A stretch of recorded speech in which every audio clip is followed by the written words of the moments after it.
se han unido con nosotros para iniciar esta conferencia.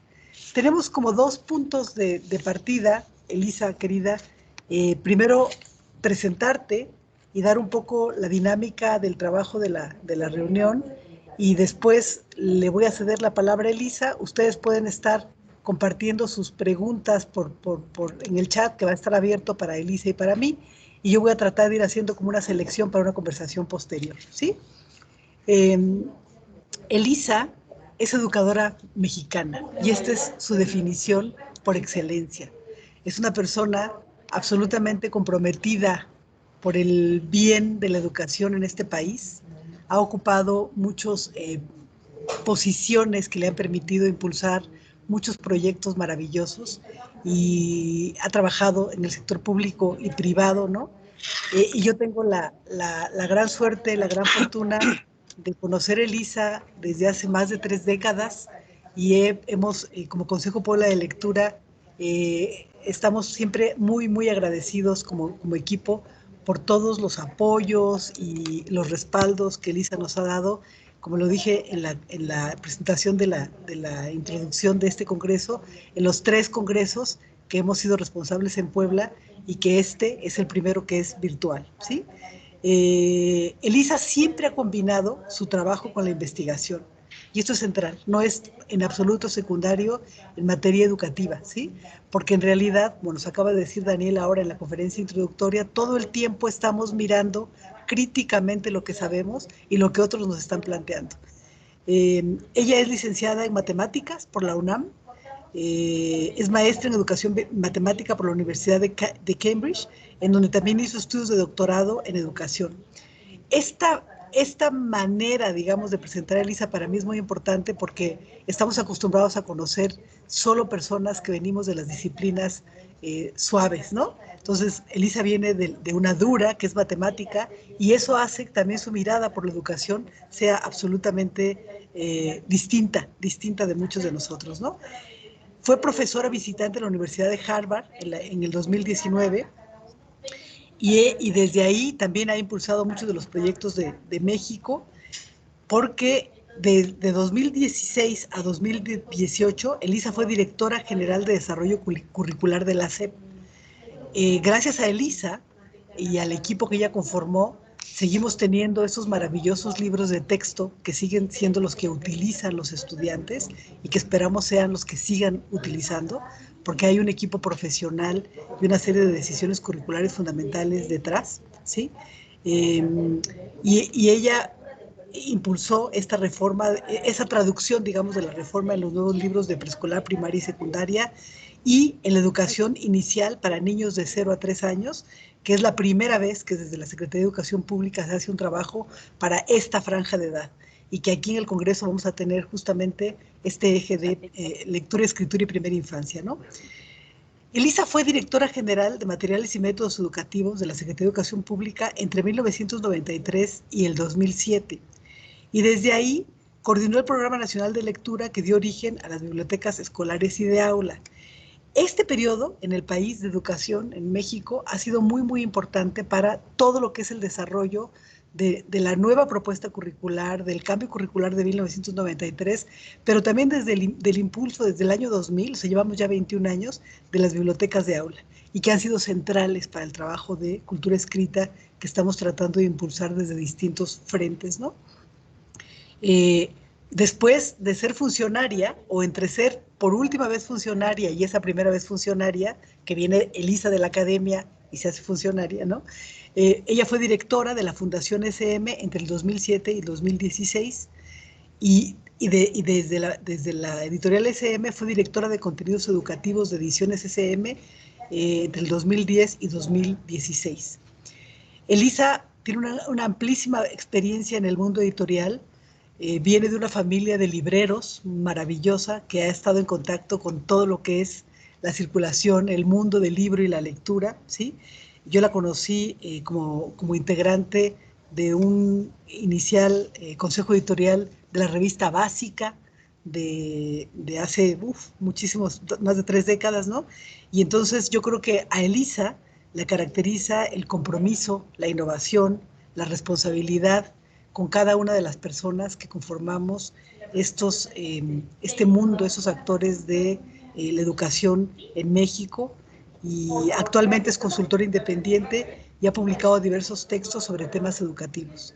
Ella, como Daniel, han sido conferencistas de nuestros congresos y me encanta ahora escuchar a Elisa, investigadora, analítica, preocupada por la educación, en esta presentación que ella nos va a hacer y que le cedo ya la palabra, pero que es como un recorrido. ¿Qué cosa es lo que ha pasado en la escuela? Leer y escribir en la escuela, una revisión de algunas políticas públicas en México de Elisa Bonilla, que es una voz no solo autorizada, sino que realmente ha estado ahí metida, y entonces escucharla va a ser sensacional para todos quienes estamos aquí en esta conferencia. Elisa actualmente es directora de la Unidad de Aseguramiento de la Calidad Educativa de BOTH Praxis Estratégica México. Elisa, querida, bienvenida. Estamos re contentas de que estés aquí con nosotros, así que te cedo la palabra. Alma querida, esto es un honor, es un orgullo. Estoy muy, muy contenta de estar en este congreso, en este Conles 2021. Sé todo lo que han trabajado, sé el compromiso con el que han hecho estos congresos, de los que me he honrado en formar parte desde el primero. Y la verdad es que celebro que se sigan llevando a cabo, porque han sido muy importantes, pues, para pensar y para difundir un montón de cosas. Yo voy a prender aquí mi reloj para que no se me haga tarde y cumplamos con los tiempos. Yo sé que son acotados. He preparado una presentación que acto seguido voy a poner, a ver si ustedes la ven. Ya me dirán si sí la ven. Creo que ya la ven.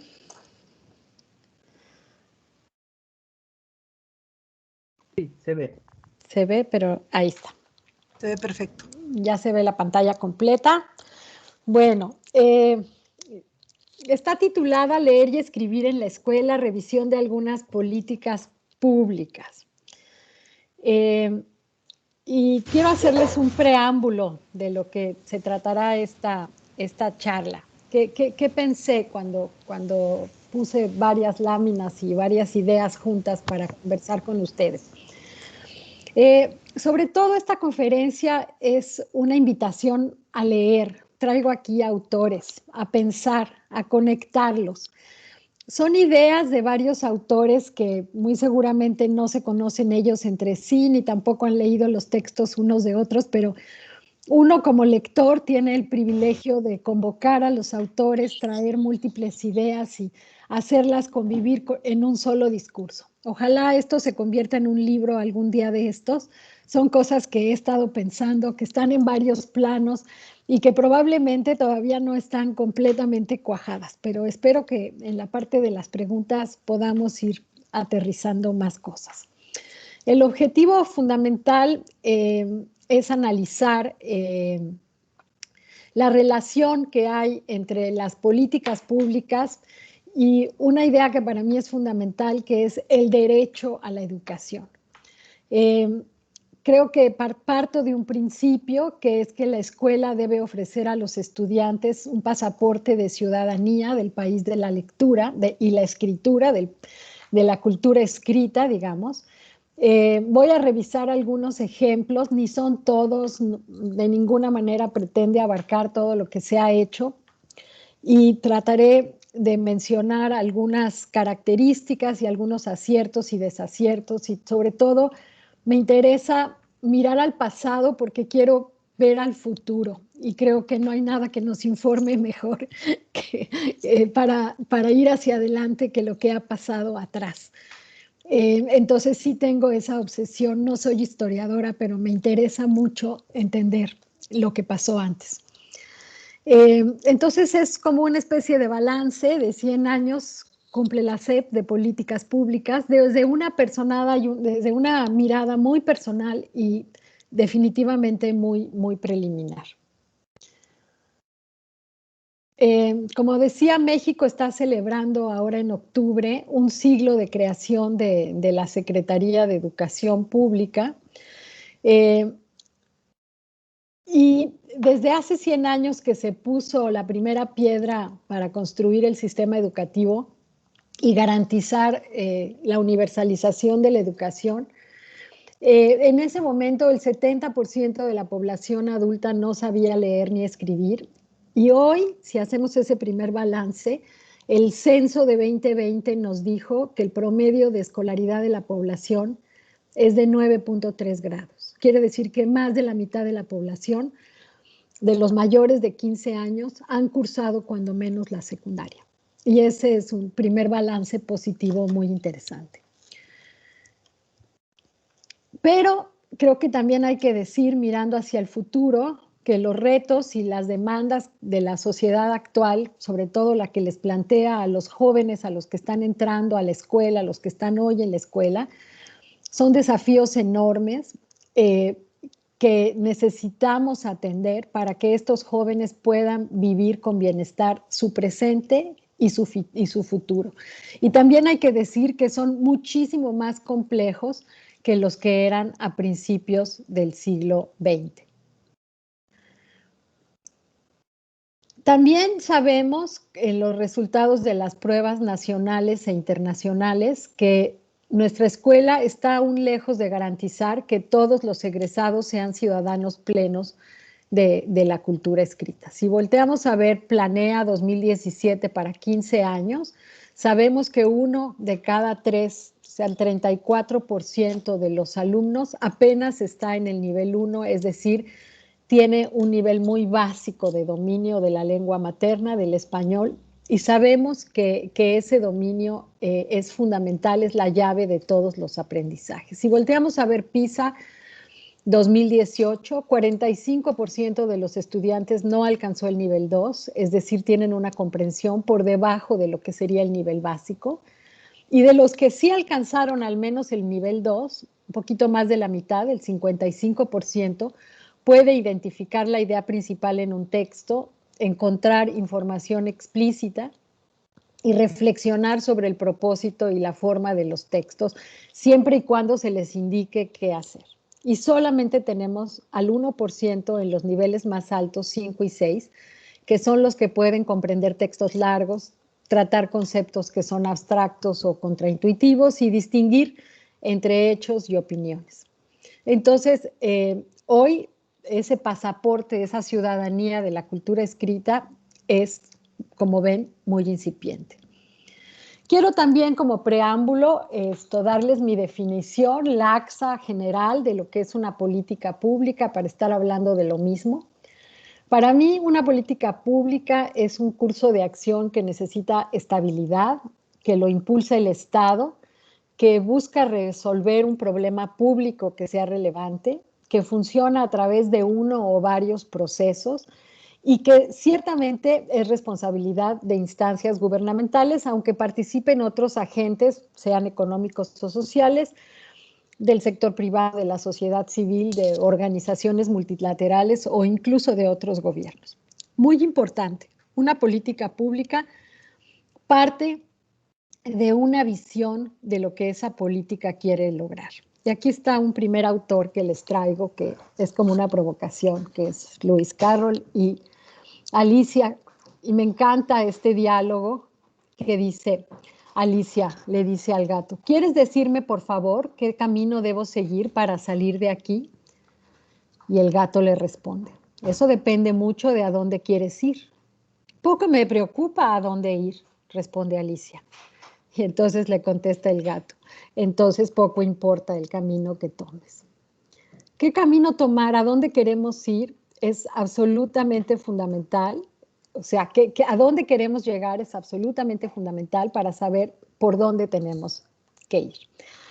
Y en ese sentido, yo empezaría por plantear que la política pública en México, en esta celebración de los 100 años de la SEP, la visión, era precisamente el anhelo de universalizar la educación, es decir, que todos aprendieran a leer y a escribir como resultado de una iniciativa pública, de una política pública emprendida por el Estado que beneficiara a toda la población. Implicó, digamos, una función pública desarrollado por, en este caso, la SEP, pero en general sería por un ministerio o por una secretaría. Desde su origen, la razón de ser de la escuela ha sido la de enseñar a leer y escribir, la de alfabetizar a toda la población, la de formar, hoy diríamos, usuarios de la cultura escrita. En un principio, esta alfabetización era una alfabetización básica, apenas de desciframiento del código, pero hoy estamos hablando de una cosa mucho más ambiciosa, que es formar usuarios de la cultura escrita. En el sentido que lo plantea, por ejemplo, Delia Lerner, otra autora que les traigo a colación y que les invito a leer su libro, Leer y escribir en la escuela, lo real, lo posible y lo necesario. Delia dice que en ese libro que el desafío que hoy enfrenta la escuela es precisamente el de incorporar a todos los alumnos a la cultura de lo escrito. Lograr que todos los egresados de la escuela lleguen a ser miembros plenos, y subrayo plenos, de la comunidad de lectores y escritores. Como vimos en los resultados de evaluación, algo de lo que estamos lejos todavía. Otra autora que es una de mis favoritas en este libro que se llama En torno a la cultura escrita, que es Margaret Meek.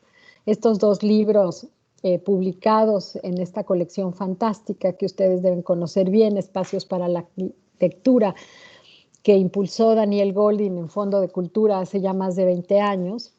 Ambas hablan y destacan el tema de los usos de la cultura escrita. O sea, lo que se quiere es que sean capaces, Delia les llama formar practicantes de la lectura y la escritura, y no solo sujetos que descifren el sistema de escritura, y les llama ciudadanos incluso de la cultura escrita, y Margaret Meek se refiere a ellos como usuarios, pero al final estamos hablando de lo mismo con dos términos, es de poner en práctica, de poner en acción.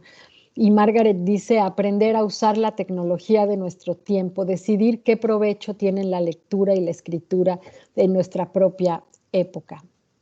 Y Margaret Meek dice también que la cultura escrita tiene dos. ¿Ustedes me oyen con eco? Ahora me oigo con eco. ¿Ya?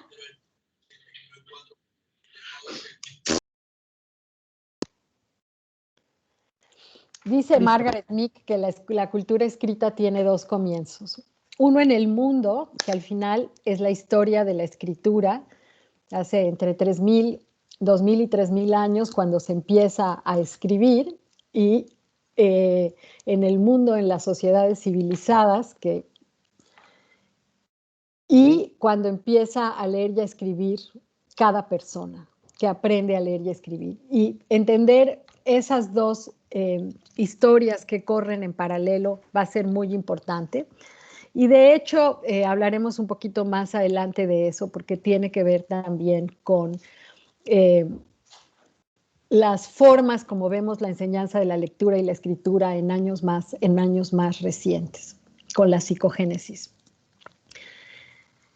Pero regresando a la visión, leer y escribir, como dicen estas dos autoras, es un anhelo que, visto en el gran tiempo de lo que es la historia de la humanidad o la historia de México como país, es un anhelo relativamente reciente.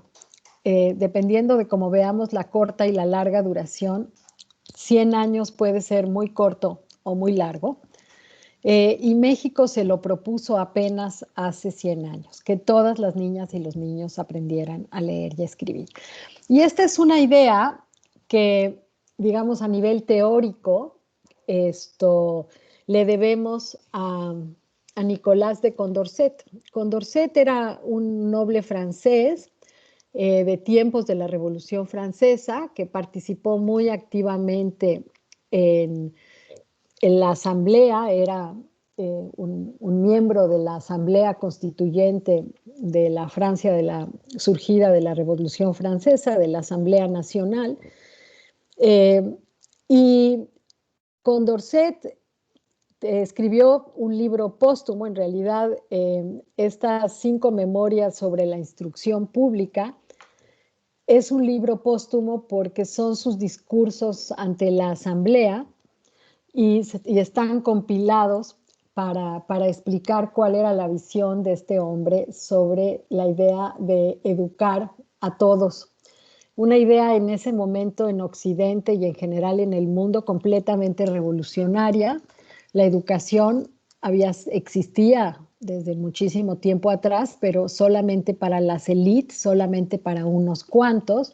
Esta idea de que fuera un derecho de todos y que la sociedad le debe al pueblo una instrucción pública, y la relación que se establece entre construir una república, es decir, una nación de ciudadanos, y la educación es fundamental, y son 2 ámbitos que se requieren, se necesitan mutuamente. Y también una cosa muy destacable es que desde entonces, estamos hablando de finales del siglo XVIII, Condorcet se suicida en su celda antes de que le corten la cabeza en 1794, decía que la instrucción debe ser la misma para las mujeres y los hombres.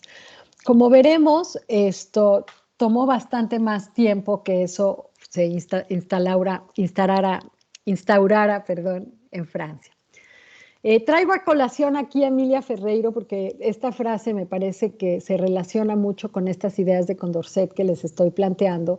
Emilia dice que todos los problemas de la alfabetización empezaron cuando se decidió que escribir no era una profesión, como decíamos en la historia de la escritura, donde nos cuenta en este fantástico libro que se llama, es un librito, Pasado y Presente de los verbos leer y escribir. No era una tarea solamente de unos cuantos que profesionalmente, aunque no supieran leer, sabían escribir, sabían cincelar estos iconos en una piedra o trazar distintas grafías en un papiro para que otros las leyeran, ¿no? Y entonces esa tarea de ser escriba, que después se convirtió en la idea de universalizar la escuela para todos, que todos supiéramos leer y escribir.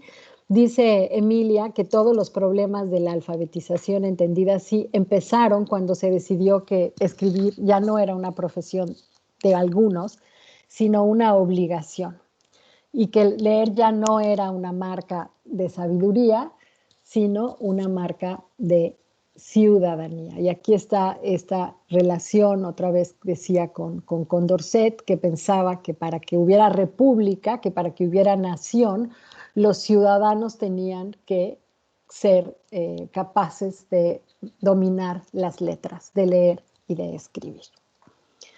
Y pues justamente los vocablos leer y elegir, que es la raíz de ser ciudadano, la posibilidad de elegir, de participar en la nación, comparten la misma raíz latina, legere, no es casual.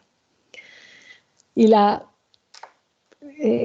Real Academia define ciudadanía como esa persona que es un miembro activo de un Estado y que es titular de derechos políticos y está sometido a sus leyes. Y para eso, para entender las leyes, hay que ser capaz de leerlas y eventualmente de escribir también. Entonces, aquí les traigo esta línea del tiempo en este rápido recorrido que he corrido un poquito, para mostrar, si ustedes ven en el segundo cuadro está Condorcet, que se muere en 1794.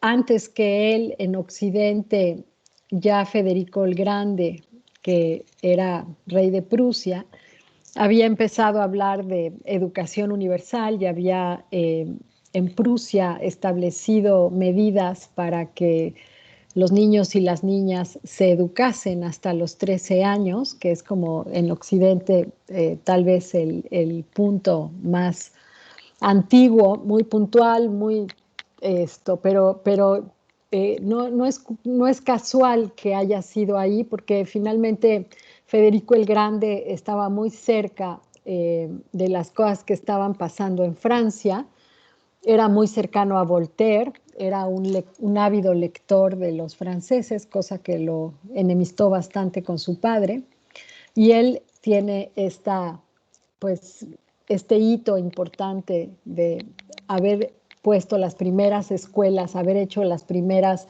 legislaciones para educar a todos. Pero en el caso de Francia, entre las ideas de Condorcet en 1794, finales del siglo XVIII, va a tardar hasta el final, si ustedes ven al final de esta línea del tiempo, 1880, son casi 100 años, para que Jules Ferry, que es el primer ministro del Ministerio de Instrucción Pública, que es la construcción del sistema educativo, realmente pueda hacer realidad lo que había planteado Condorcet casi 100 años antes.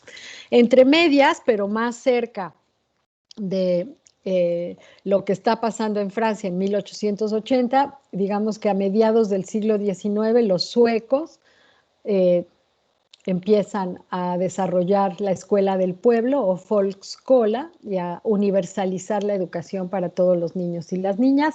En Inglaterra, con una historia distinta, en 1870, Forster era un industrial y era una persona que estaba en la Cámara de los Lores en Inglaterra, y él ve la necesidad de que con la revolución industrial hayan oficinistas, clerks, que se llaman en inglés, que puedan llevar toda la administración de las factorías, de las fábricas, de los almacenes, o sea, que haya personas preparadas para hacer eso. Inglaterra, que tenía una larga tradición educativa, pero solo para una élite. Hay escuelas en Inglaterra que tienen 1500 años educando alumnos de educación primaria y secundaria, pero son alumnos de una élite. Y es hasta 1870 y no se plantea como un derecho de la población, sino como una necesidad comercial, pero así se empieza a generalizar.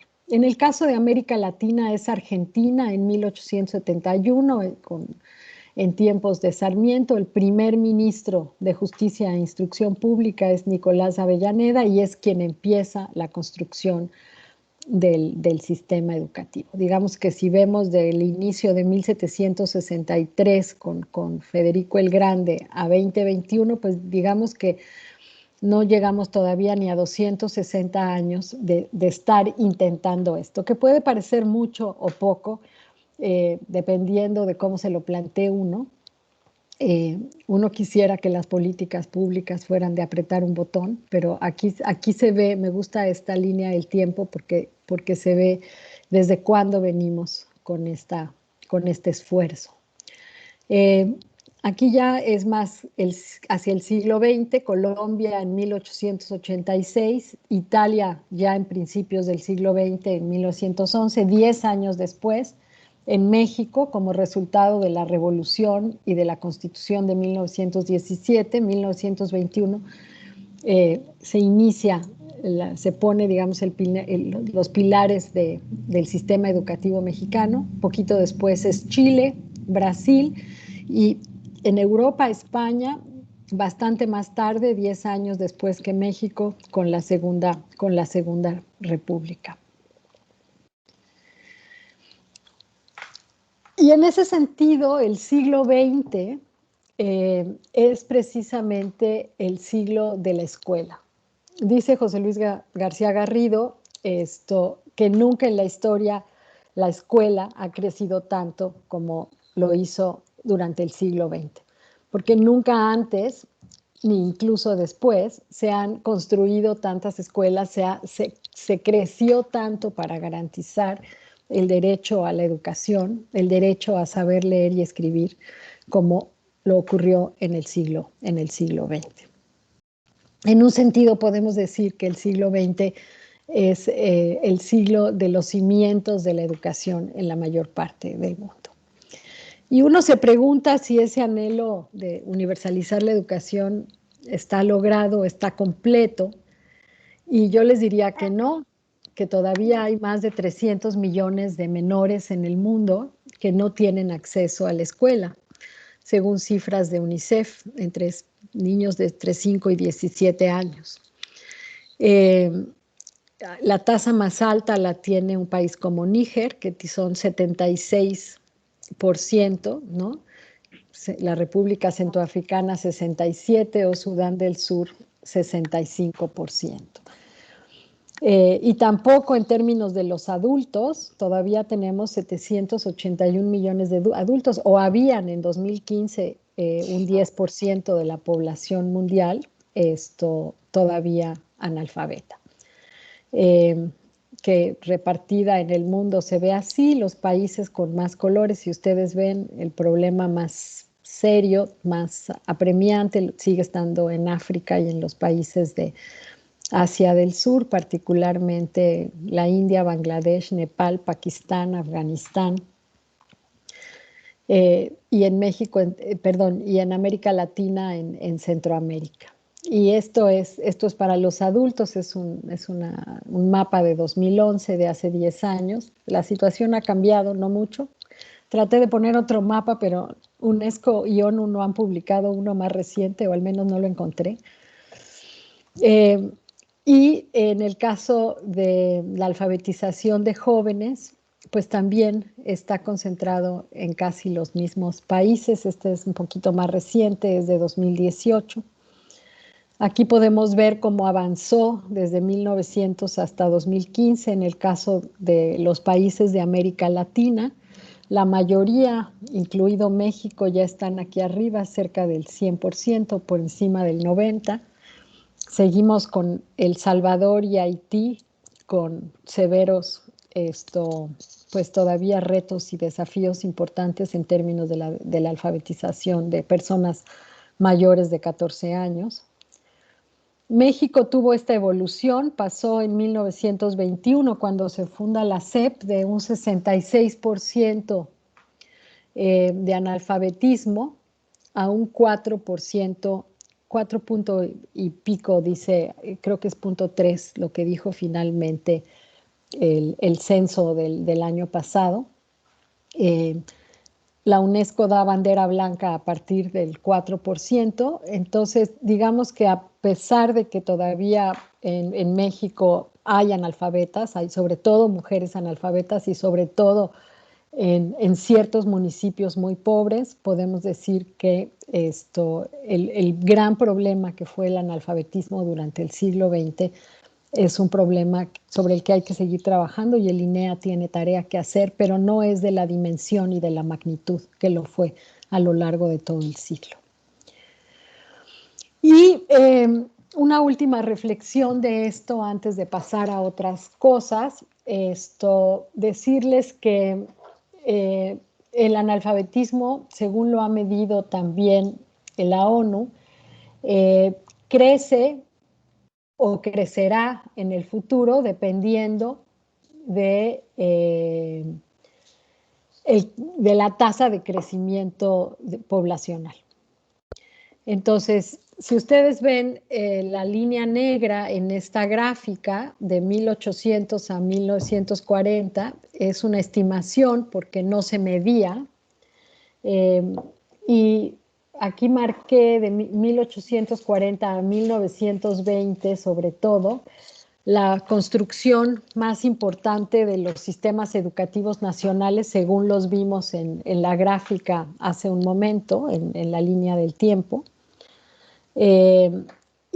Después viene, ya cuando se pinta de azul la línea, ya es una medida real porque ya se empezó a medir el analfabetismo. El mayor abatimiento a nivel mundial de la falta de lectura y escritura en los adultos se dio en este periodo precisamente hasta casi 2020, ¿no? Ahí estamos al día de hoy. Y tenemos luego 3 líneas, una roja, una ámbar y una verde, que son las estimaciones que ha hecho la ONU dependiendo de la tasa de crecimiento de la población. Hoy, para 2012, eran 774 millones de analfabetas.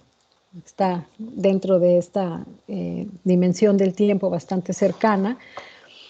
Pero para erradicar el analfabetismo, lo que dice la ONU es que para el año 2100, que es donde termina la tabla, si la población crece a más o menos, digamos, el promedio de un hijo por matrimonio, por familia, en una tasa, digamos, baja de crecimiento poblacional, estaría un poquito más abajo de lo que está hoy el analfabetismo.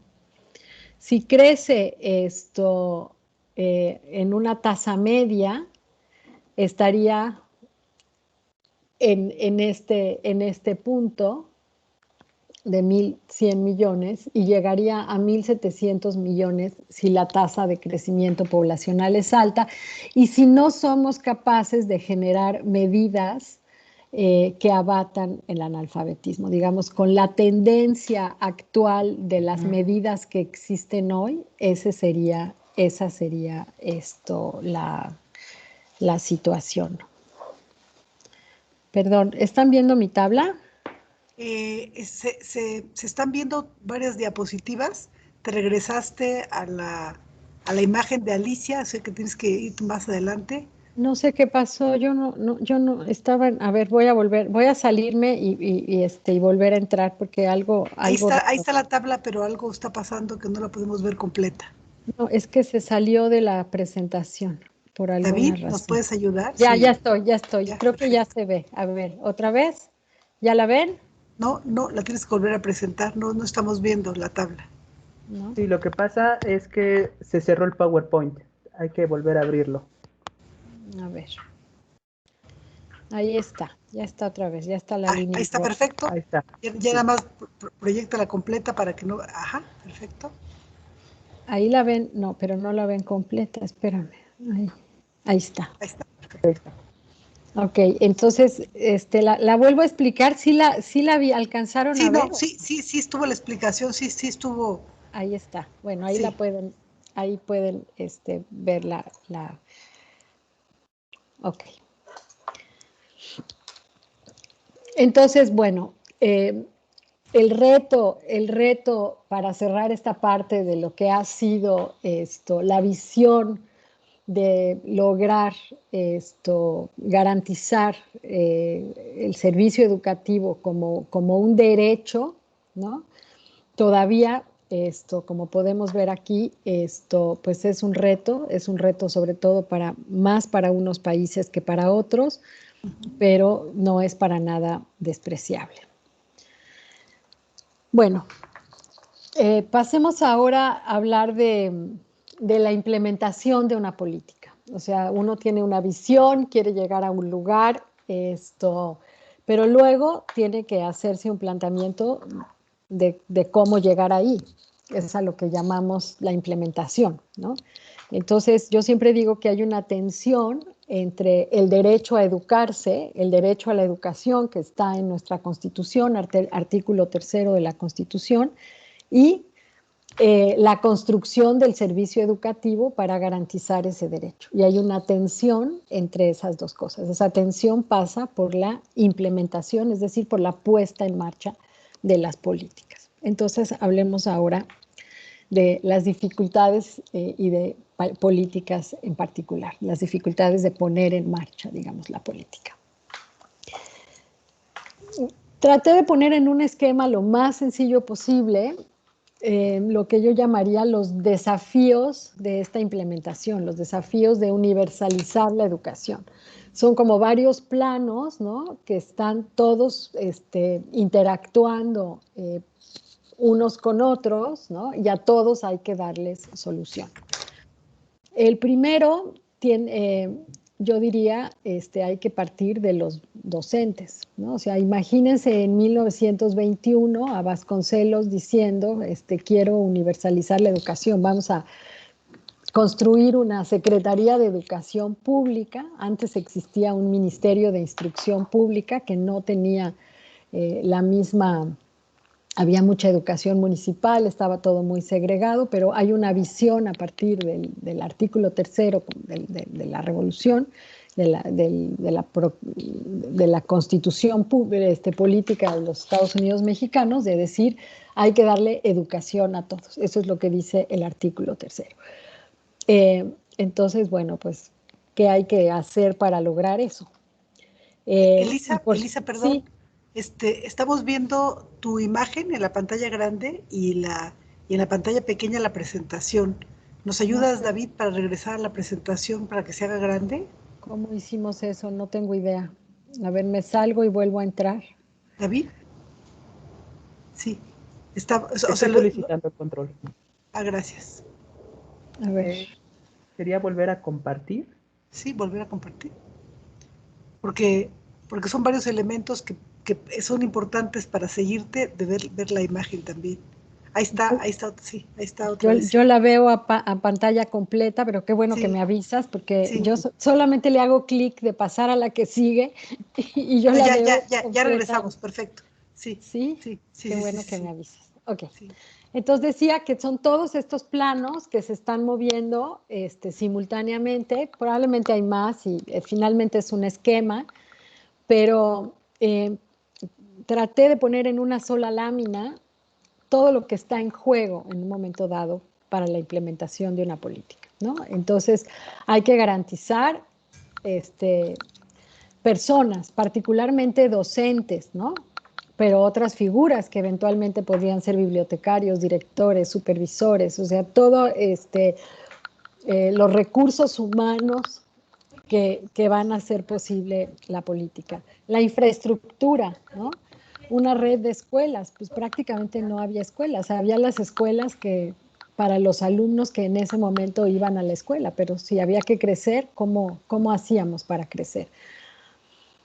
Cuando yo llegué a la CEP, hago un paréntesis para contarles una anécdota, en el año 93, uno de mis mayores chascos, voy a llamarlo así, es que alguien me dijo, maestra, usted está equivocada, una escuela no es un edificio, una escuela es una clave de un CCT, un centro de trabajo, y una clave de un maestro. Si hay un CCT y una clave de maestro asociados, eso es una escuela, pero puede no existir el edificio, pueden trabajar a la sombra de un árbol, pueden trabajar en un aula prestada o en X, ¿no? O sea, durante mucho tiempo, para esta expansión del sistema educativo y para este crecimiento, la infraestructura no necesariamente es como se imaginó de Robinson a Odiseo Vasconcelos, las escuelas, ¿no? Como para quienes conocen la escuela Benito Juárez de la colonia Roma de la Ciudad de México, que es la escuela que imaginó Vasconcelos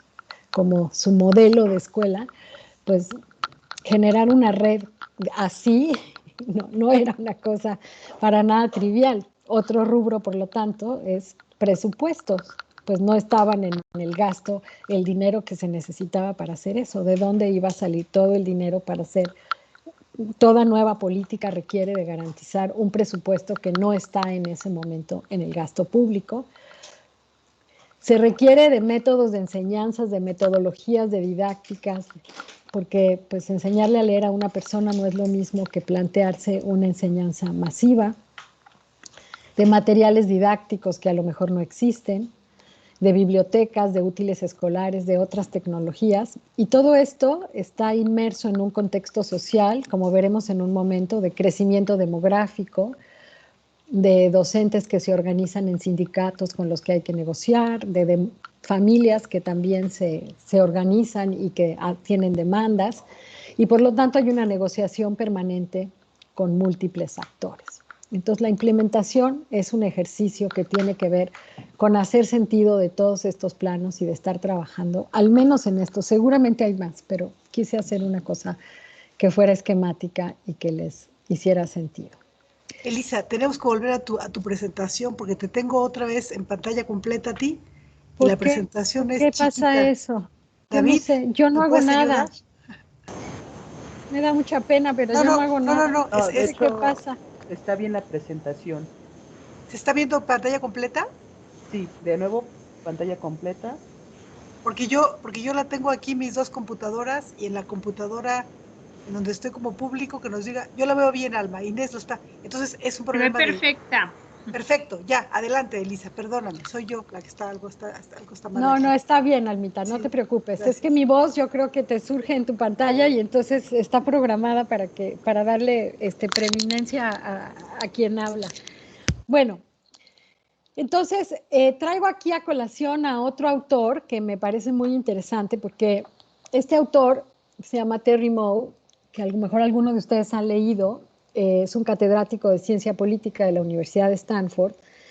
Él ha estudiado, sí, las políticas públicas, la construcción de los sistemas educativos, tiene estudios muy interesantes, pero a mí me interesa mucho una parte de su trabajo que dice que en la construcción, en la idea de garantizar el derecho a la educación y el servicio educativo, los esfuerzos de construcción de políticas o las reformas educativas, si quieren verlo así, eh, están en dos eras. Y él dice que hay una primera era, que es la de lo que él llama la institucionalización o la formación de instituciones, que es todo este trabajo que digo, bueno, cuando hay muy poco o se atiende apenas a algunos alumnos en escuelas y nos planteamos enseñar a leer y a escribir a todos, ¿no? Hay que construir un sistema educativo.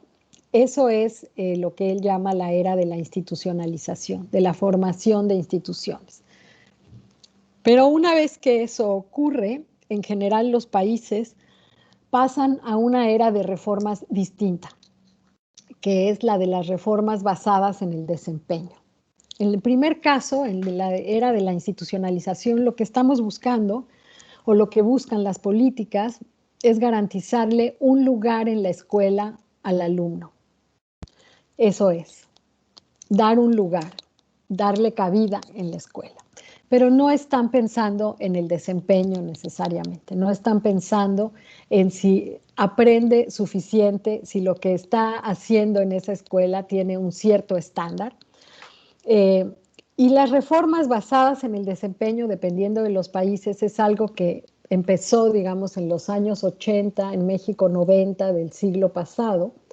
Hay otro autor que habla ya de esta última parte y que me gusta mucho también su trabajo, que es Tedesco y Néstor López, que desde el IPE de la UNESCO en Buenos Aires empezaron a hablar de la educabilidad, de generar las condiciones de educabilidad, que la escuela y desde fuera de la escuela también se generen condiciones de educabilidad. Tener un lugar en la escuela no es suficiente, y no es suficiente esto, no solo para aprender el código y aprender a descifrar, sino para tener pasaporte de ciudadanía de la cultura escrita. Entonces hay que plantearnos políticas que generen precisamente esas condiciones de educabilidad, que miren al desempeño, que pongan, dicho de otra manera, el acento en el alumno y en el aprendizaje.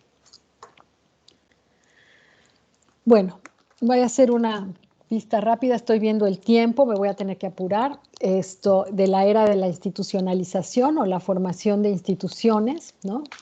En el caso de México, pues se crea la SEP, como ya dijimos, en 21, 3 departamentos, el departamento escolar, el departamento de bibliotecas, el departamento de Bellas Artes. Desde el arranque mismo de la SEP estaban planteados los libros. Entré aquí ya en la compu, Perdón. Perdón, pero David, tampoco puedes suena. ser... Hay algo que tengo mudo. Sí, silenciando. Bueno, el primer secretario, como todos sabemos, fue José Vasconcelos, que sentó las bases precisamente de ese sistema federal y una de las cosas importantes que hizo fue el desarrollo de volúmenes, de libros y el desarrollo de bibliotecas.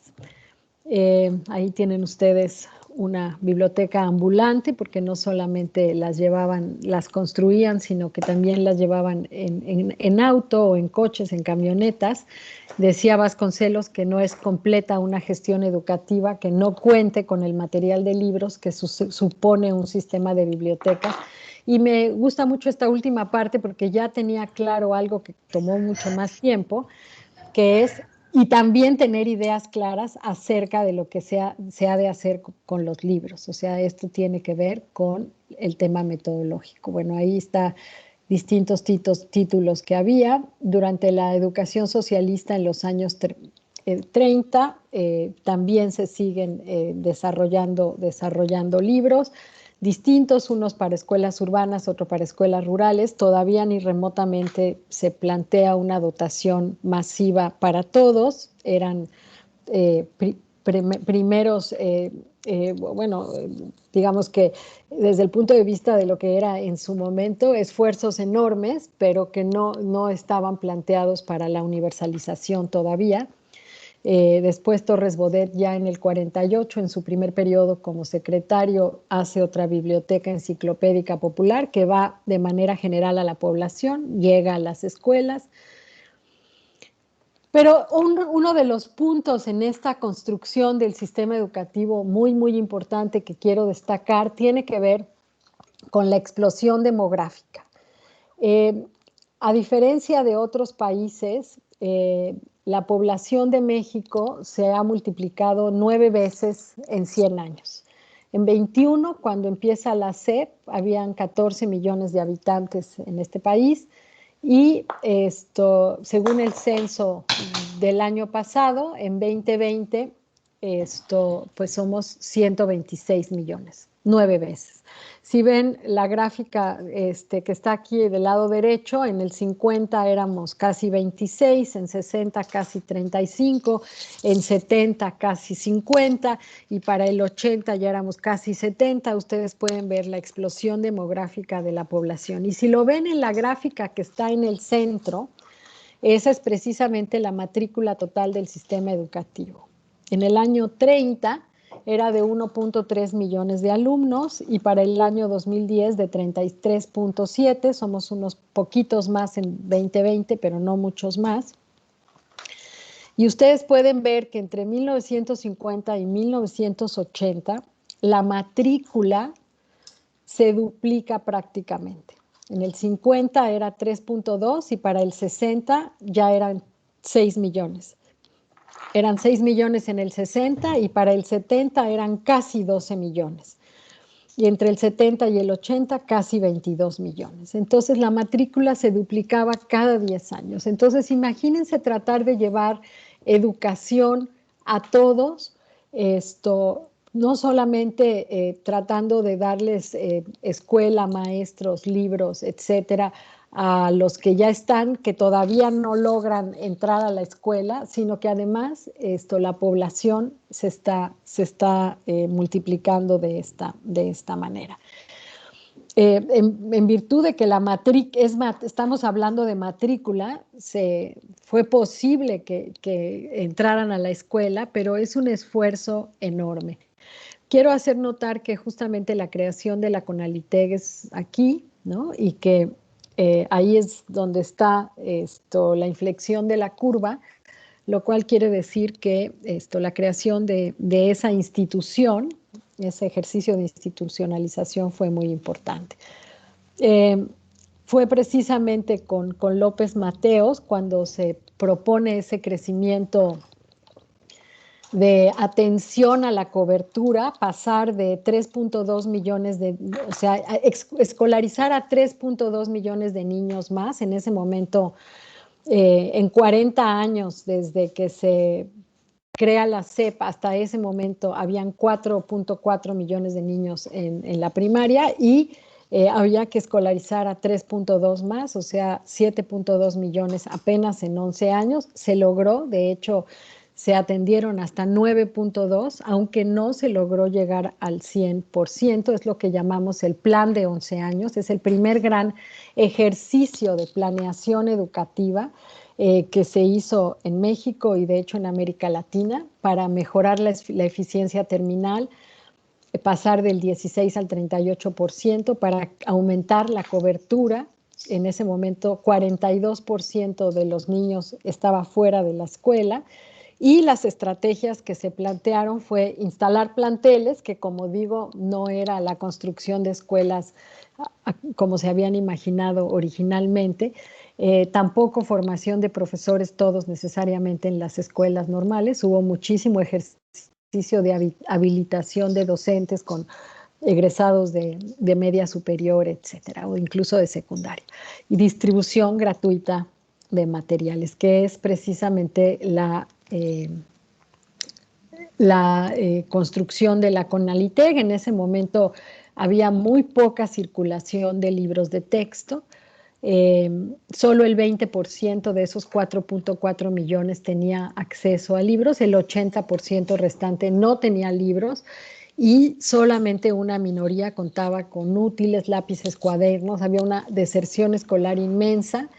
La matrícula de primer año, que era de 2.4 millones, se iba adelgazando y de sexto salían apenas 260,000 alumnos.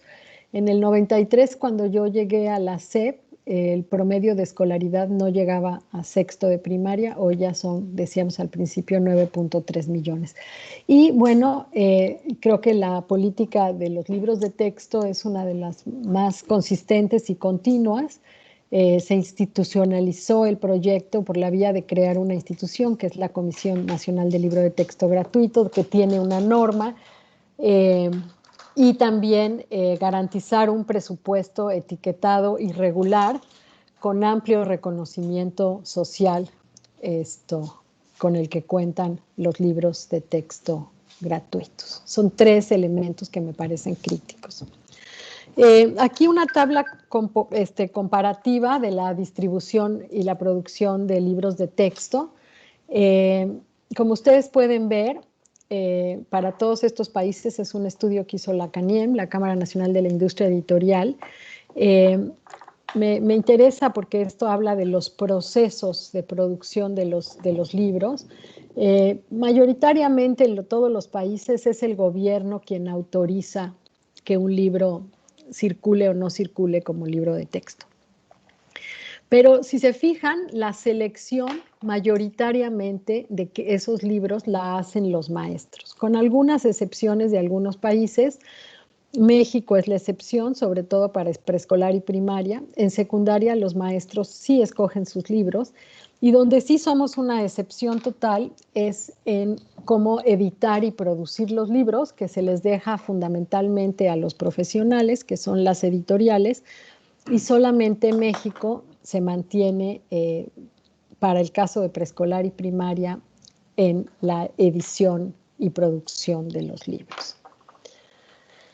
Cumplió 60 años, como decía la CONALITEG, y quiero aquí hacer una primera conclusión, digamos, sobre esta política, que me parece que nos podemos plantear hacia dónde debe evolucionar. El país que es México hoy no es el país que era en tiempos de López Mateos, y han pasado 62 años de estos libros. Yo creo que hay cosas que se deben mantener y cosas que se deben transformar. Se debe mantener la universalidad de la distribución, creo que debe ser accesibles a todos. Se debe mantener la gratuidad, no creo que tenga nadie que pagar por recibir o por usar estos libros. Lo que sí creo que debe cambiar es la idea de la unicidad. No creo que el libro tenga que ser único, que tenga que ser el mismo para todos los alumnos, no cuando estamos hablando de diversidad y estamos dándole un valor a la diversidad más que nunca antes. Tampoco creo que tenga que ser obligatorio. Creo que los maestros tienen que decidir dónde, cuándo y cómo utilizar el libro de texto. Los beneficiarios, creo que el acento sigue estando muy fuerte en primaria. también ya se incluyó preescolar, secundaria por la vía de otro método, como ya decía.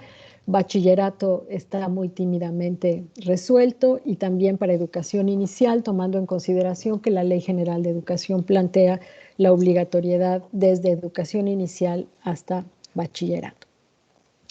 El concepto mismo del libro de texto creo que es necesario cambiarlo. Hace 60 años era contar con un manual impreso. Cuando estamos hablando de formar usuarios de la cultura escrita, deberíamos estar planteándonos con una una multiplicidad de materiales y ampliar el concepto de todos los recursos educativos y didácticos que requiere la escuela, y no solamente hablar del libro de texto. Y yo, esta es otra discusión, también diría que la propiedad de los libros es algo que debe discutirse. Hoy le entregamos los libros a los niños, son de ellos, se los llevan al final del ciclo escolar, y eso le cuesta al país 3,000 millones de pesos todos los años, en lugar de que ese dinero dote de materiales a la escuela y que sea la escuela la que los administre de forma tal que pues se renueven periódicamente, pero se puedan comprar libros para bibliotecas y otros materiales con esos mismos recursos. Algo que los dejo ahí para discutir. Muy rápidamente, ya para terminar, quiero hablarles de una segunda etapa, la segunda era de la que habla Terry Moe, que es la era de las reformas basadas en el desempeño de los sistemas y sus actores, que yo llevo de 93 a 2018, no quiero entrar en las discusiones de lo que está pasando en este momento. Me parece que ahí es donde se empieza a hablar de otras cosas, como antecedente 79 y 82, precisamente ustedes saben muy bien que la publicación de estos dos libros que tienen como centro a Emilia Ferreiro reconceptualizaron y cambiaron el rumbo de lo que quiere decir leer y escribir. Sin embargo, esos cambios, yo digo que han tardado décadas en llegar a las aulas, y a muchas aulas en realidad no han llegado. Están más en los documentos normativos y en el diseño de los libros de texto que propiamente en el quehacer de los docentes. Tampoco creo que hayan llegado con suficiencia a las escuelas normales. Aquí hay un libro que también los invito a leer de Emilia Ferreiro, donde ofrece su visión sobre esa etapa de construcción de esta visión psicogenética, que me parece muy interesante. Y voy a destacar muy rápidamente unas iniciativas públicas de este periodo, y les llamo iniciativas y no políticas públicas, porque no alcanzaron la estabilidad de lo que yo decía en la definición. Todas fueron iniciativas muy importantes en su momento, pero no se han logrado estabilizar como políticas de largo aliento, no en el sentido que lo ha hecho, por ejemplo, el libro de texto. Sin duda, los rincones de lectura que impulsó Marta Acevedo, que empezó a generar bibliotecas escolares y a distribuir acervos para las escuelas primarias, que empezó a editar manuales y distintos materiales para que los maestros aprendieran a utilizar estos libros como parte de su práctica docente cotidiana, y que sobre todo, además de estar fundado en las ideas que ya aparecían en estos libros de Emilia Ferreiro, Ana Tebrowski y Margarita Gómez Palacio, puso el acento y hizo notar la capacidad lectora de los niños y su interés por los libros. Sin duda, el PALEM como antecedente del PRONALES y el propio PRONALES, que pues en la reforma de 93, cuando se empieza a hablar de competencia lectora, cuando se empieza a hablar de un enfoque comunicativo y funcional de la enseñanza de la lengua, pues el desarrollo de los libros de texto y también de los libros que ganaron en los concursos con autoras formadas en esta misma tradición de investigación, pues marcó una línea que ahí está. El Programa Nacional de Lectura, que también amplió la dotación de acervos de bibliotecas escolares a todas las escuelas públicas, pero no solo en primaria como hacía Rincones, sino en preescolar, primaria y secundaria, le dio mayor amplitud al programa. También desarrolló colecciones de bibliotecas de aula y también hizo algunas otras cosas importantes como involucrar y formar para la selección de títulos a alumnos, maestros, familias y formar equipos estatales para hacer un trabajo de más fondo. Es un trabajo evaluado por la Universidad de Harvard en ese libro. Como decía Alma, también otra iniciativa que entró en vigor en 2018, que sigue vigente con bastante debilidad, es garantizar bibliotecas para los niños de 0 a 3 años, un proyecto que se llama Mi Primera Biblioteca y que está dirigido a los centros de atención infantil, muy en la idea de todo lo que sabemos hoy sobre la importancia de leer con los bebés y para los bebés. Y les diría como conclusión de esta parte muy apretada de iniciativas, que no de políticas, que en este doble concepto que nos plantea Judy Kalman, de que hay que, para formar usuarios de la cultura escrita es una condición necesaria tener disponibilidad de materiales.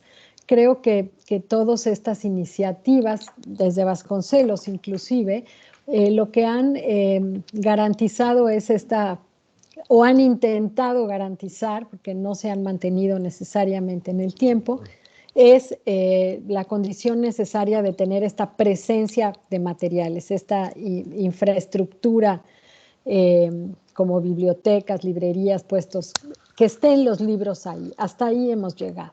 Lo que no hemos sido capaces es de la otra condición a la que Judith llama condición suficiente, que es la del acceso, que es garantizar todas las ocasiones y modalidades para convertirnos realmente o para que los chicos se conviertan en las escuelas en usuarios de la cultura escrita, en todas esas oportunidades en eventos de lectura y escritura. Es decir, las situaciones pedagógicas que se dan hoy en las escuelas no son todavía suficientes, y lo vemos en los resultados de evaluación que mencioné, suficientes para plantear, y hay que trabajar en este momento en ambas, porque la disponibilidad, aunque las iniciativas iban en la dirección de garantizar una multiplicidad de libros en las escuelas, están fundamentalmente paradas, y también garantizar el acceso. Los invito a que revisen en esta liga la política chilena, porque más o menos arrancó en el mismo año que el Programa Nacional de Lectura,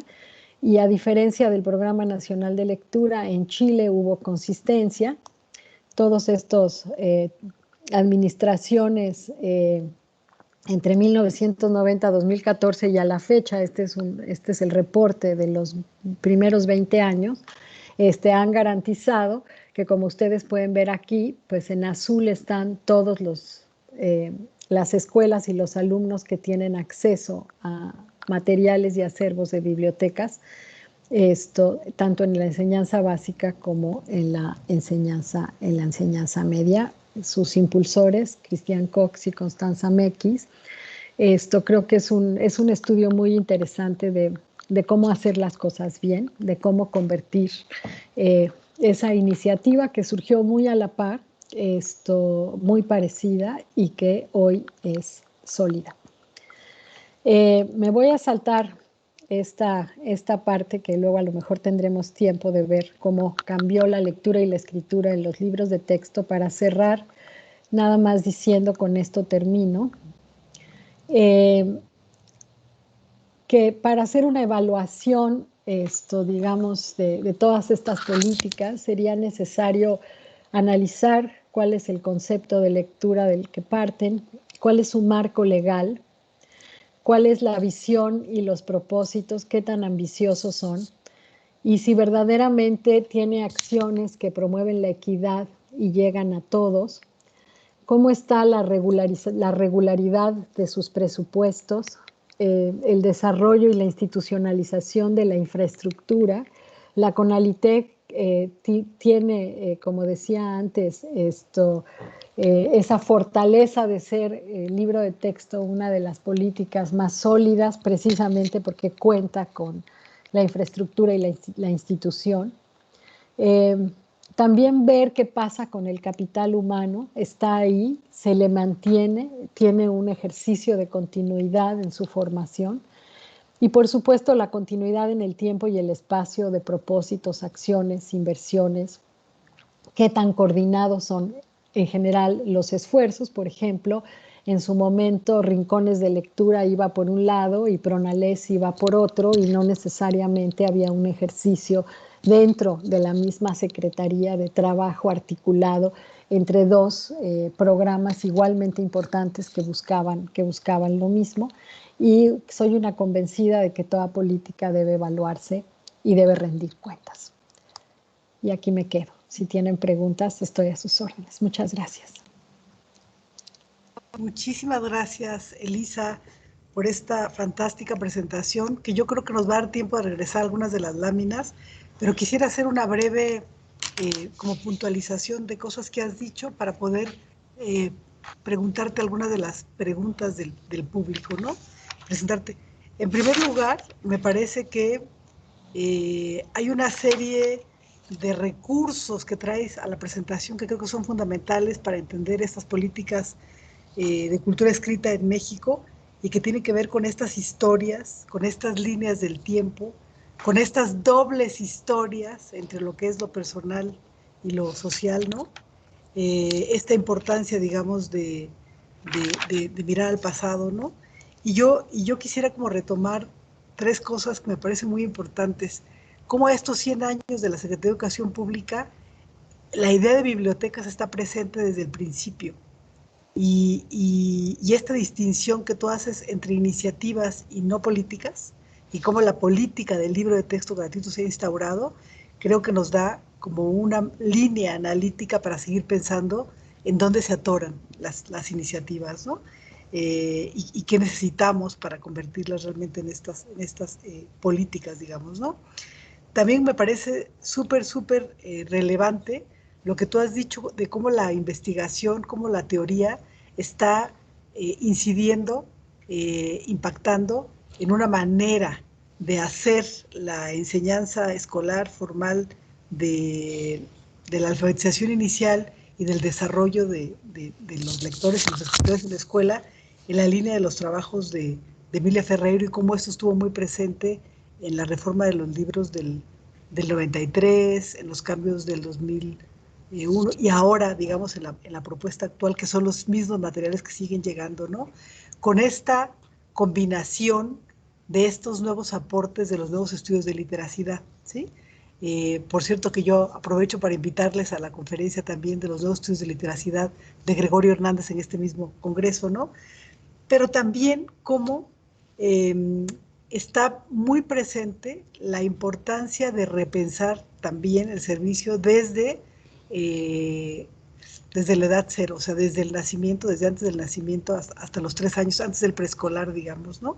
Entonces me parece súper interesante, y te voy a leer algunas de las preguntas del público, que me parece que hay cosas, algunas de las cuales no están tocadas en tu intervención o indirectamente, y que me parece que en el resto de la presentación que no hiciste estarían, ¿no? Por un lado dice Leti Mejía: pienso que la falta de continuidad de las políticas educativas, más que impulsar, han detenido el crecimiento de proyectos para un desarrollo de la cultura escrita como derecho, en esta discusión justamente de iniciativas y políticas, ¿no?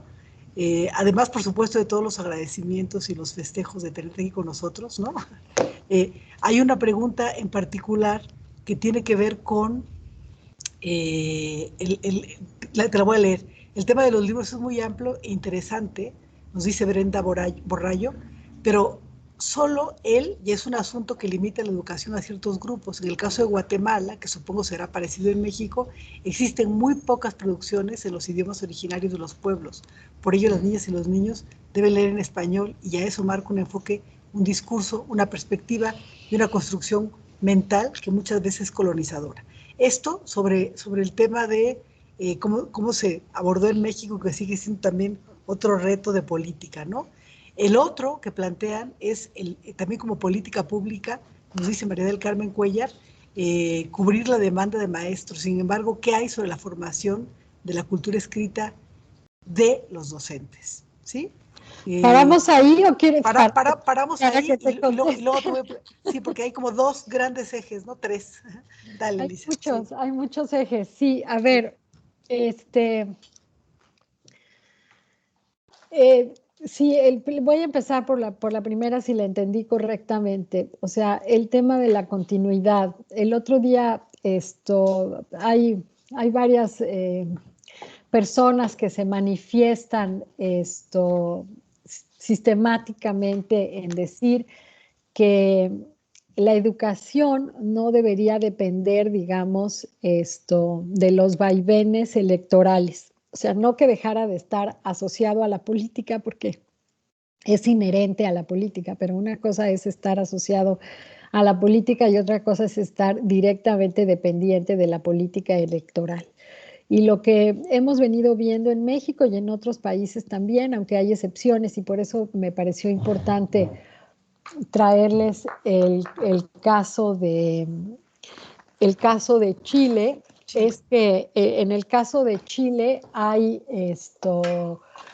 una, pues una muy clara posibilidad, ¿no? de continuidad gracias a que entre un gobierno y otro pues hay continuidad, ¿no? O sea, yo les puedo poner ejemplos en México, digamos, entre el sexenio del presidente Zedillo y el sexenio del presidente Fox, hubo mucha continuidad en muchas políticas. El subsecretario Lafuentes salió y entró el subsecretario Gómez Morín, que mantuvo a la mayoría de los directores generales y que mantuvo la mayor parte de las políticas, digamos. Hubo un ejercicio de continuidad, a pesar de que había ruptura entre salía un gobierno del PRI y entraba un gobierno del PAN, ¿no? Pero después, al final de 2006, entre el sexenio del presidente Fox y el sexenio del presidente Calderón, eran dos gobiernos del PAN, pero llegó a la subsecretaría Fernando González con una seria cercanía, digamos, con el sindicato nacional de trabajadores de la educación y una visión distinta y una necesidad de ruptura, y no hubo continuidad. O sea, es un mismo partido, pero dos visiones distintas y hubieron muchísimas rupturas, entre otras la del Programa Nacional de Lectura, que se dejó de ver como importante y que no se continuó. Entonces, qué hay de propuestas? Pues, por ejemplo, Otto Granados, exsecretario de Educación, en un libro recientemente publicado, plantea que deben haber organismos o que el Ministerio de Educación, la Secretaría de Educación en los países debería tener una autonomía, palabra hoy absolutamente aborrecida, ¿no? Y mantenerse como pues el Banco Central, o sea, ¿por qué? Porque si uno ve las reformas educativas y lo que se requiere para conseguir los cambios es de larga duración. O sea, 4 años o 6 años de un gobierno, de un periodo, no son suficientes para conseguir lo que plantea una política pública. Entonces, si no encontramos formas de garantizar esa larga duración, una de las formas tiene que ver, como decía, con el libro de texto, pues con tener una institución, con tener un estatuto, un presupuesto y una serie de cosas que medianamente garanticen esa continuidad. Pero hace falta la visión y el compromiso de los gobiernos entrantes y de los funcionarios entrantes. Entonces, esto no es un problema exclusivo de México, por lo demás. Pero digamos, es muy grave en México, porque casi pareciera que el gobierno entrante tiene que dar o sea, tiene que, para establecerse con suficiencia, tiene que acabar con todo lo anterior, ¿no? Y lo que le cuesta al país y lo que le cuesta es gravísimo, ¿no? Entonces, bueno, pues esa es una discusión que ahí sigue, que no está resuelta y que pues sobre la cual hay que trabajar. Sobre el tema de las lenguas indígenas, hice una selección de políticas, le pido una disculpa a la compañera que preguntó de Guatemala. México tiene una política de libros en lenguas indígenas muy importante desde por lo menos los años 90, que se continuó y que incluso ha continuado que ha tenido la continuidad del libro de texto en general.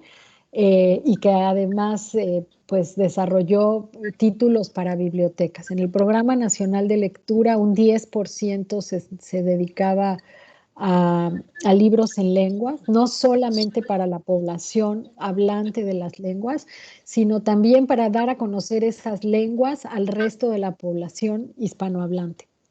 Y ese fue un ejercicio en el que nos empeñamos muchísimo. Y desde la Dirección General de Educación Indígena, pues se ha venido trabajando tanto en libros de texto para la enseñanza de lengua materna en primaria, como para desarrollar títulos para las bibliotecas en las distintas lenguas. Es todo un tema, entre otras cosas, porque por ejemplo, en el caso de las bibliotecas, a diferencia de los libros comerciales que circulan en español y que se pueden adquirir para poner en las bibliotecas, en el caso de los libros en lengua, tuvimos que hacer todo un ejercicio para que se publicaran, porque no tienen la circulación y la difusión y no hay una inversión suficiente, digamos, desde el ámbito comercial, si lo quieren ver así, para que los libros existan. Entonces tiene toda una serie pues de retos adicionales que habría que tomar en cuenta. Y creo que la otra que pusiste tenía que ver con primera infancia y no, la otra que te comento rápidamente es que hay un par de preguntas sobre el tema de la formación docente.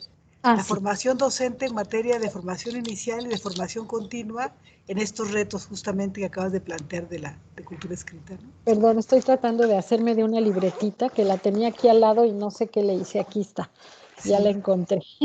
Sí. Para anotar y que no se me olviden.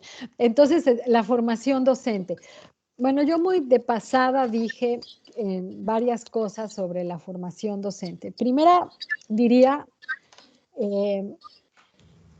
México tiene una estructura de escuelas normales que sigue siendo como el mayor semillero de formación de maestros. En ciertos periodos, sobre todo a partir del plan de 11 años, hubo muchos ejercicios de habilitación, porque no había pues suficiencia, digamos, del propio sistema para sacar egresados que originalmente eran bachilleres y luego ya fueron con nivel licenciatura. Hoy estamos al revés, hoy estamos produciendo más, hay más egresados de educación, de escuelas normales que las plazas de docente que se requieren. Y eso es en términos, digamos, de número. En términos no cuantitativos, sino cualitativos, pues también la variabilidad en la formación es grande. Y particularmente me parece que está haciendo falta una investigación más seria, de que no he encontrado ningún documento, y puede ser culpa mía porque los he buscado, pero sobre cómo se forma a los maestros en las escuelas normales para desarrollar para enseñar a leer y a escribir, por ejemplo, ¿no? Para todo el tema de literacidad y cultura escrita. O sea, las escuelas normales, todas, desde el programa nacional, que siguen siendo programas nacionales, hasta lo que ocurre en cada una de las escuelas, los profesores de las escuelas normales tienen la capacidad suficiente, la formación suficiente para desarrollar y para formar a los maestros que van a estar frente a grupo, para formar ciudadanos de la cultura escrita. No conozco ningún trabajo, hasta donde podría decir, pero es más empírico, mi sensación es que no, y por eso dije que en una de las láminas planteé que no, digamos que lo que fue a nivel teórico y de investigación, la psicogénesis, todos los trabajos de Emilia, las personas que han venido detrás de ella, que haya bajado con suficiencia a las escuelas normales y que estemos desarrollando profesores, pues creo que no. Pero como les digo, es más una sensación empírica que un autor o un trabajo, como he tratado en los otros temas, de ponerles ejemplos de autores concretos que dicen cosas específicas. Entonces sí, mi sensación es que tenemos una gran tarea, tanto en la formación inicial como en la formación continua, y que también nos hace falta investigación. Ahora, una última cosa que quisiera decir a ese respecto, es que desde el punto de vista de la política no termino de entender por qué no se ha hecho. O sea, México tiene cerca de 2 millones de maestros de educación obligatoria, ¿no? Entre preescolar, primaria, secundaria y bachillerato. Y tiene solamente 10,000 maestros, 10,000 profesores de educación normal. Entonces, la verdad es que no entiendo por qué no hemos sido capaces de formar mejor a estos 10,000 maestros. Digamos, en términos del tamaño del universo, es un universo mucho más abarcable, ¿no? Y si hablamos del número de maestros encargados de, pues, todos los temas asociados a la literacidad en las normales, pues no sé, si fuera el 20%, estaríamos hablando de 2,000 personas. Para las magnitudes de números que manejamos en México debería ser algo muy abarcable. Y sin embargo, creo que no ha ocurrido. Gracias, Elisa. Hay otra pregunta que tiene que ver con esta mirada hacia el futuro de las políticas, que tiene que ver con el tema de inequidad, ¿sí? Y lo plantea justamente Ana María Méndez Puga, colega de Michoacán, que dice muy claro, preciso, bien documentado e interesante recorrido. Gracias. Una pregunta. En el caso de las poblaciones en condiciones de pobreza y lejanía, a las que aún llegan los libros a lomo de mula, ¿cómo asegurar que sigan teniendo acceso a libros si la política cambiara radicalmente? Ay, bueno, yo a ese respecto tengo una postura que se sale un poco de los temas de literacidad, pero que pues, ya que me dan el espacio la voy a plantear aquí. Yo creo que muchos de los problemas de equidad en México se plantean por la grandísima dispersión que tenemos de escuelas. O sea, si ustedes, tenemos 260,000 planteles, hay 260,000 escuelas en México, que es un país, como ya dije, de 126 millones de habitantes. Para el mismo tramo de 3 a 18 años, en Estados Unidos hay 90,000 escuelas. ¿Por qué? O si lo ven para Brasil, hay 140,000. Más o menos. Esto quiere decir que cada escuela tiene muchísimas mejores condiciones de atención, y además, en términos de condiciones de educabilidad, son escuelas más grandes y los niños tienen más alumnos, o sea, no 9 o 10 alumnos con los que interactúan a lo largo de toda su educación, sino 30, 50, 60, 200, ¿no? Y eso permite un nivel, en términos de condiciones de educabilidad, creo que hay que planteárselo. ¿Qué han hecho países? Por ejemplo, en Brasil he visto, los niños van en transporte escolar. O sea, la solución ha sido que los recogen de las distintas aldeas en las márgenes de los afluentes del Amazonas, por ejemplo, y los llevan a una escuela rural más grande, con bibliotecas, con otras condiciones. O sea, quererle dar las mismas condiciones que describe Vasconcelos en Robinson y Odiseo sobre una gran biblioteca, etcétera, a todas esas mini escuelitas perdidas, la verdad es que me parece que es terriblemente injusto y imposible, ¿no? O sea, resulta que depende de donde nazco, aquí o a 20 kilómetros, determina la calidad de la educación que voy a recibir. Cuando hoy, si uno ve en la estadística del INEGI, prácticamente todas las poblaciones, más del 90% de las poblaciones de menos de 100 habitantes tienen una carretera a menos de 3 kilómetros. Entonces, esa no era la situación hace 10, 20, 40, 50, 60 años, pero hoy sí es. Entonces, si todas esas poblaciones a cuyos niños podríamos mover a otras escuelas mejor dotadas, nos dejaría un número mucho más pequeño de poblaciones que sí están completamente alejadas, a las cuales podríamos focalizarnos. Pero hoy CONAFE atiende a 35,000 cursos comunitarios. No hay manera de focalizar, eso es 3.5 veces todas las escuelas de Chile. O sea, hay que empezar a entender esas dimensiones y creo que hay que realmente plantearse que las condiciones de educabilidad, que ese shock que yo me llevé, que una escuela es nada más el binomio clave de centro de trabajo, clave de un profesor asociado a ese centro de trabajo, con eso ya tenemos una escuela, no es cierto.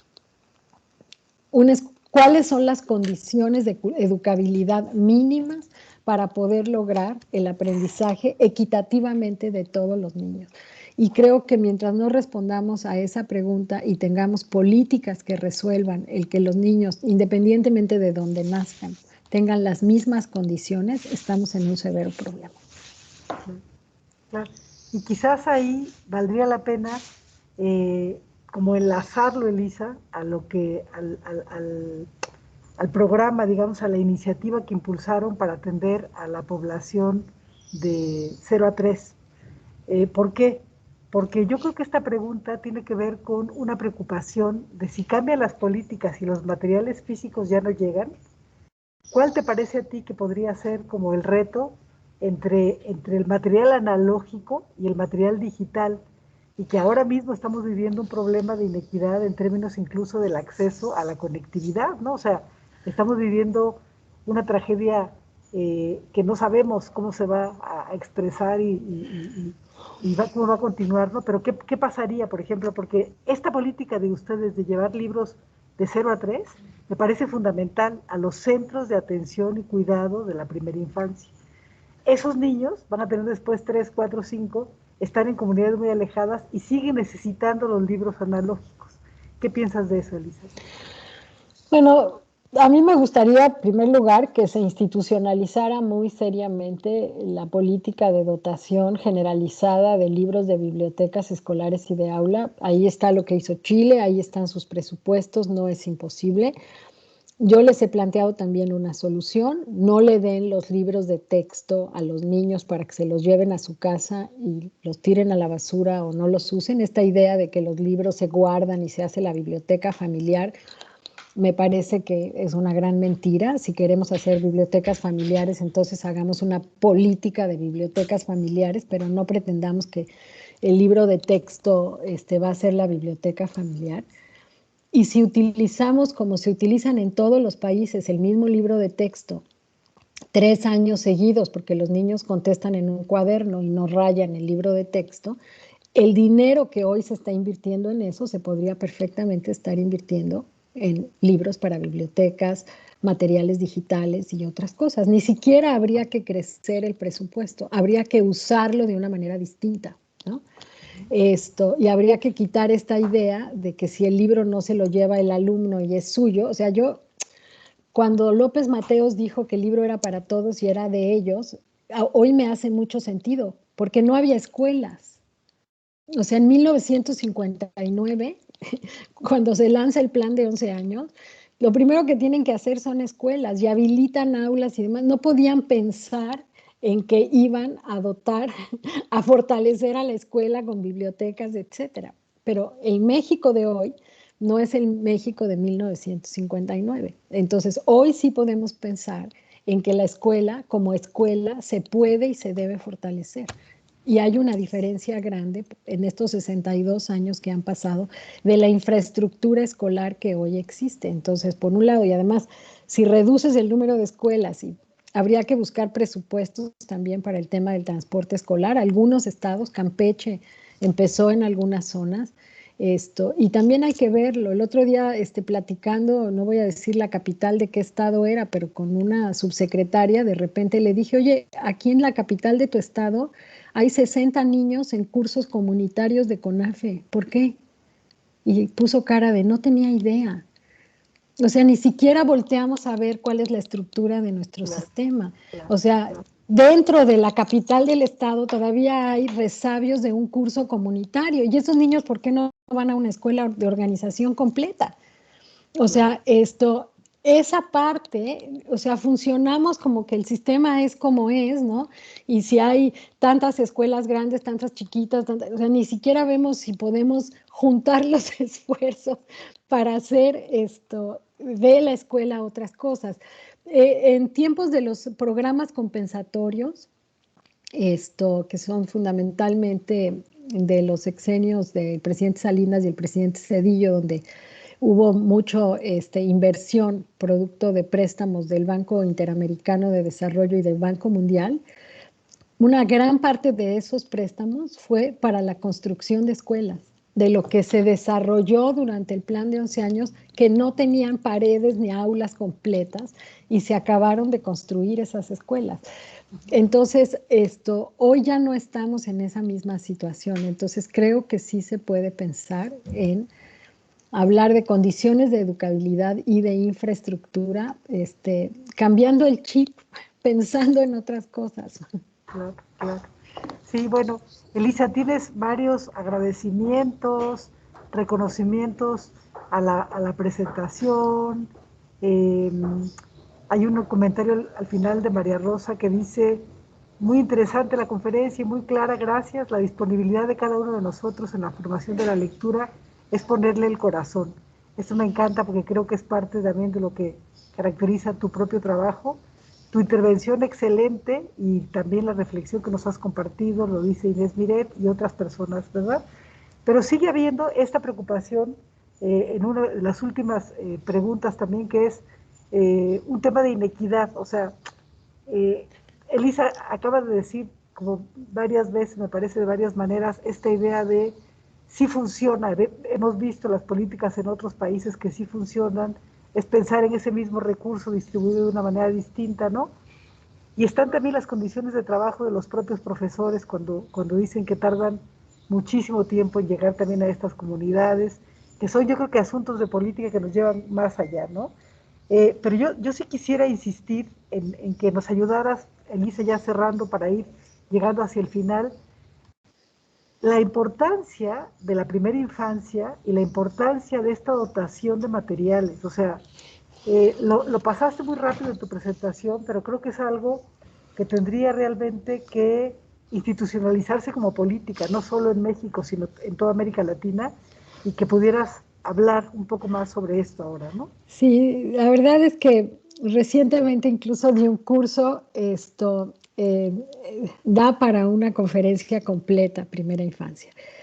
Eh, a ver, de las primeras cosas que aprendí recientemente y que yo no tenía claro, es que mientras nuestro cerebro está, digamos, genéticamente predispuesto para aprender a hablar, para la oralidad, que es algo que los seres humanos hacen desde que son sapiens, aunque la verdad es que los estudios de oralidad son muy difíciles porque no hay restos fósiles que digan cuándo empezamos a hablar y cómo, pero les invito a leer a Harari y a otros que hablan de cuándo empezamos a hablar los humanos. Los niños en 24 meses básicamente dominan su lengua. Ya pueden reírse de bromas, entienden cosas que van a pasar hacia adelante, cosas que son del pasado. O sea, su cerebro está listo, y si les damos todas las interacciones necesarias, que sabemos también, hemos aprendido recientemente que los niños necesitan de muchísima interacción, con los adultos, interacción amorosa, pues todas esas conexiones neuronales se hacen y se hacen bien. Lo que no tenemos los humanos son una predisposición genética, digamos, una ruta genética para leer y escribir. Porque como he mostrado, el tema de la lectura y la escritura en la historia de la humanidad de manera generalizada es una cosa muchísimo más reciente. Entonces, lo que nos dicen los estudios es que distintas partes de nuestro cerebro que tienen que ver con la visión, con el reconocimiento de objetos, con el habla, la escucha, el pensamiento, se conectan en redes y eso es lo que nos permite desarrollar neuronalmente nuestro cerebro para la lectura y la escritura. Eso ocurre en los primeros meses de vida y entre más podamos leer con los niños, entre más los expongamos a la cultura escrita desde que están en la panza, digamos, porque la voz la empiezan a escuchar también y a reconocer la voz materna y el sonsonete, el ritmo de una lectura en voz alta, una lectura amorosa, es más importante. Entonces, hoy sabemos, digo, Heckman, Premio Nobel de Economía, nos ha dicho que el dólar mejor invertido, tiene estudios, no nos lo ha dicho porque se lo haya sacado de la manga, en educación es el que se hace en los primeros años de vida. Inclusive él plantea el primer año de vida. Entonces, muchos países han empezado a hacer inversiones importantes en pues esta educación de la primera infancia, esta educación amorosa, no escolarizada, esta educación que permite, y uno de los temas importantísimos es el acceso a la cultura escrita y el trabajo con libros.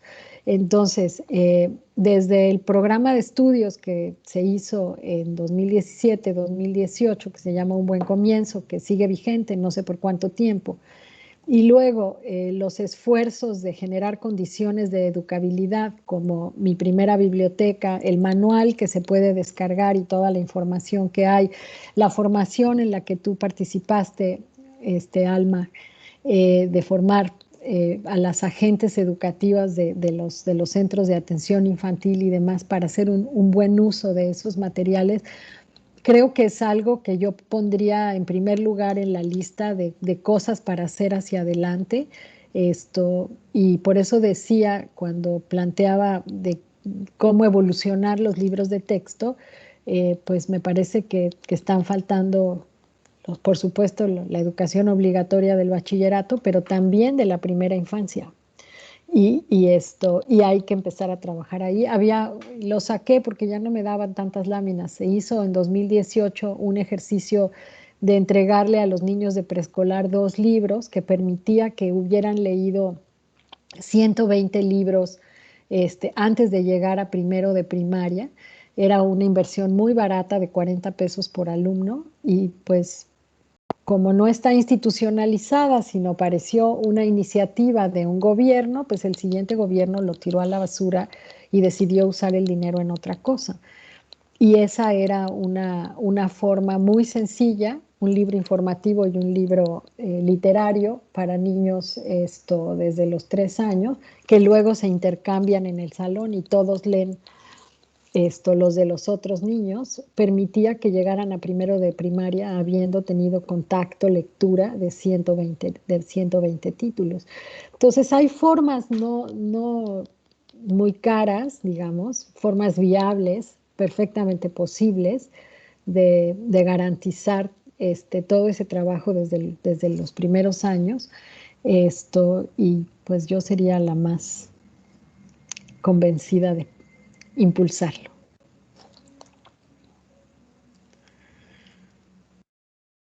No te escucho, Alma. Creo que apagaste tu micrófono. Elisa está conectada con nosotros desde Inglaterra, así que son sus casi 9 de la noche. Yo ya me vinieron a llamar la atención porque estoy de tiempo completo en la Ibero, en donde nos estaríamos viendo si hubiera sido presencial el evento, ¿sí?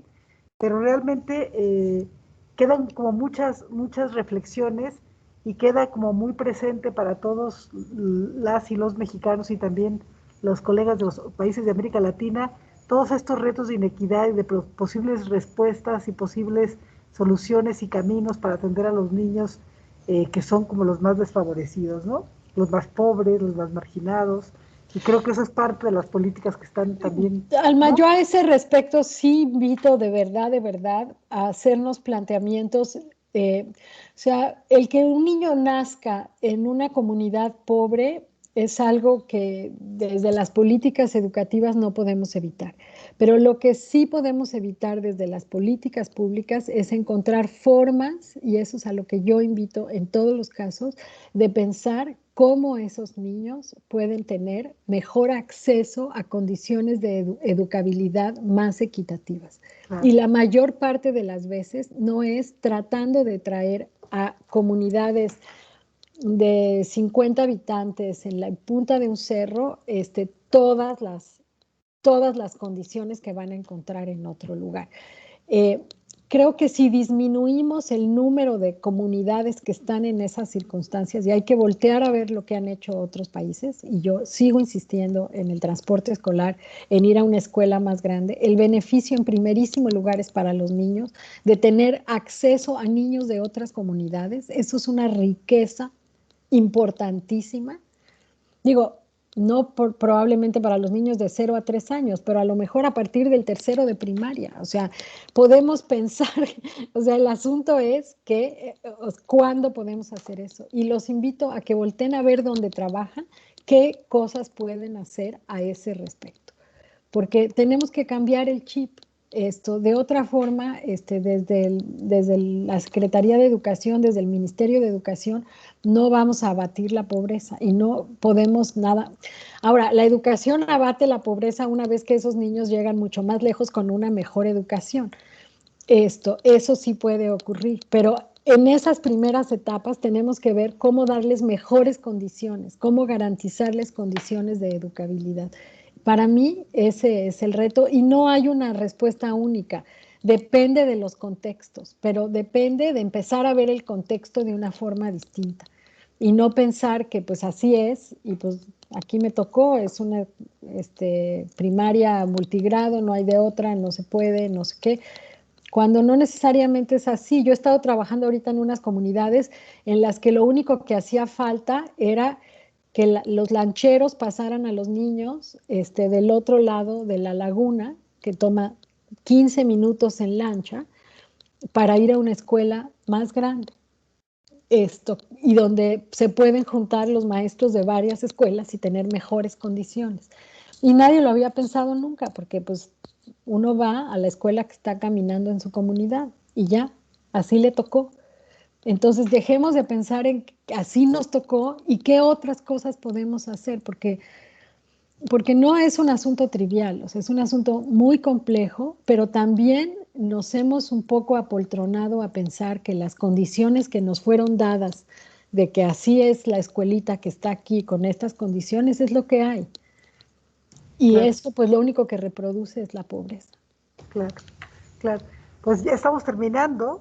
Elisa, muchísimas gracias. Les invitamos a escuchar también la conferencia de María Emilia López, que va a ser justamente el día de mañana a las 4, que es tutelar la soberanía del que lee y juega, y que María Emilia fue una pieza fundamental coordinando estos trabajos de Un Buen Comienzo, ¿no?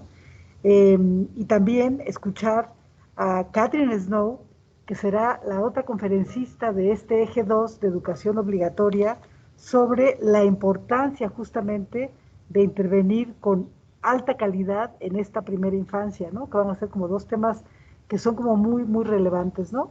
Te agradecemos muchísimo, Elisa. Les comento también a las preguntas que están aquí en el chat de si se van a reproducir las conferencias o si podemos tener acceso al material. Se van a reproducir pasado el Congreso en redes sociales a través del Consejo Puebla de Lectura. Estén ustedes como pendientes, ¿sí? Y porque aquí justamente vuelven a preguntar, ¿podemos volver a mirar la conferencia? Sí, se van a quedar todas las conferencias grabadas y las vamos a distribuir a través del Consejo. Un placer todos sus comentarios y su acompañamiento Elisa, muchísimas gracias. Algunas palabras para despedirte y te agradecemos de corazón estar aquí con nosotros a la distancia desde Inglaterra. Almita querida, la agradecida soy yo, es un honor de verdad estar aquí. Les deseo el mejor congreso, voy a tratar de conectarme a todas las sesiones que sea posible, a todos los que me escucharon, a todos los que preguntaron y no pude responder. Muchísimas gracias de verdad y a seguirle. Hasta la próxima. Muchas gracias. Abrazote, gracias, hasta luego. Gracias. Hasta luego, gracias. Salimos, ¿verdad?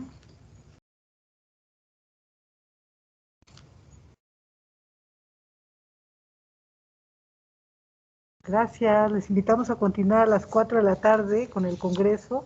Acuérdense que cada 2 horas hay bloques de actividades. Sigan las conferencias, las sesiones y hagan su agenda para que el propio sistema les recuerde qué es lo que tienen apuntado.